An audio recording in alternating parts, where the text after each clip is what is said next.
एक छोटा, सुंदर और शांत गांव था। नाम था सुहाना गांव। गांव के चारों तरफ हरे भरे पेड़, नदियां और खेत फैले हुए थे।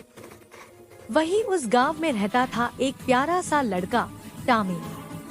टामी लगभग 10 साल का था, जिज्ञासु, नटखट और हमेशा मुस्कुराने वाला। उसकी आंखों में चमक थी, जैसे हर सवाल का जवाब वहीं छिपा हो।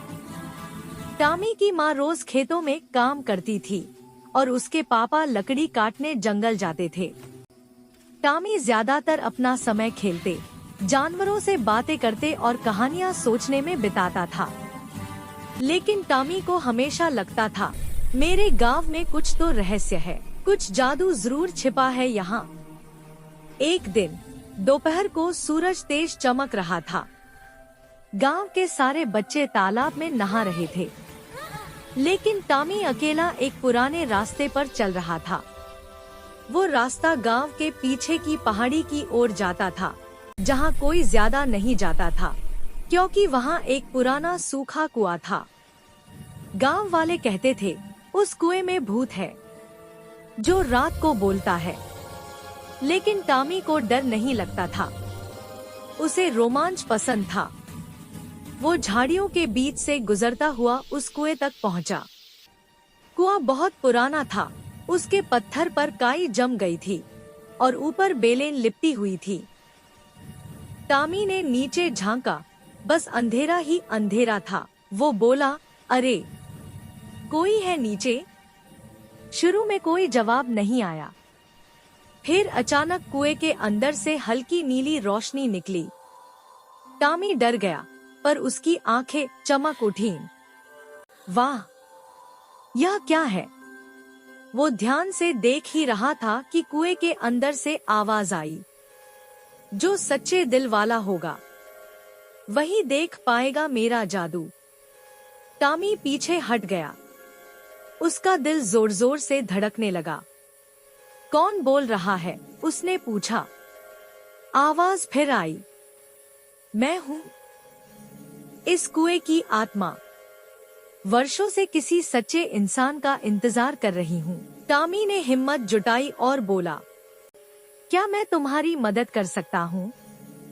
तभी अचानक जमीन हल्की सी कांपी और कुएं के अंदर से एक नीली लहर ऊपर उठी। वो लहर आसमान में घूमते हुए एक परी के रूप में बदल गई। वो बहुत सुंदर थी, उसकी आंखें आसमान जैसी नीली थी और उसकी आवाज मधुर थी। धन्यवाद टामी, परी ने कहा। मैं इस कुएं की जादुई रक्षक हूँ। कई साल पहले एक दुष्ट तांत्रिक ने मुझे यहाँ बांध दिया था। जब तक कोई सच्चा दिल वाला बच्चा मुझे पुकारे, मैं आजाद नहीं हो सकती थी। टामी की आंखें बड़ी हो गईं। तो अब आप आजाद हैं? परी मुस्कुराई, अभी पूरी तरह नहीं। मुझे आजाद होने के लिए 3 जादुई मोती चाहिए। वो मोती इस जंगल के अलग अलग हिस्सों में छिपे हैं। पर ध्यान रखना, हर मोती की रखवाली एक रहस्यमय जीव करता है। टामी बोला, आप चिंता मत कीजिए, मैं आपको वो मोती ढूंढ कर दूंगा। परी ने कहा, हर मोती खोजने के बाद तुम और ताकतवर हो जाओगे, लेकिन सच्चाई और दयालुता का रास्ता नहीं छोड़ना। फिर परी गायब हो गई और टामी के हाथ में एक चमकता हुआ नीला गोला रह गया। वो गोला बोल सकता था, उसका नाम था लूमो। लूमो बोला, चलो टामी, पहला मोती खोजने चलते हैं।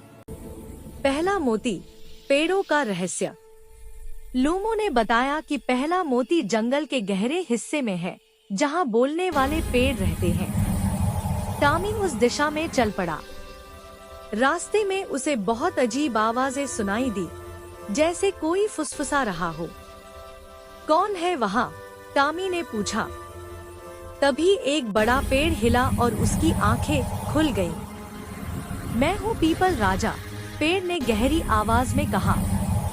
जो हमारे जंगल में आता है, उसे परीक्षा देनी होती है। टामी बोला, मैं जादुई मोती ढूंढने आया हूँ, परी को आजाद कराने।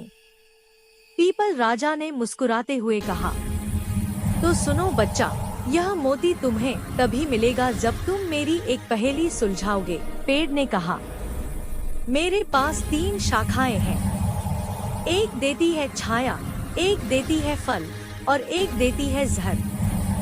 तुम्हें बताना है सच्चाई की शाखा कौन सी है। टॉमी ने थोड़ी देर सोचा, फिर बोला, जो दूसरों को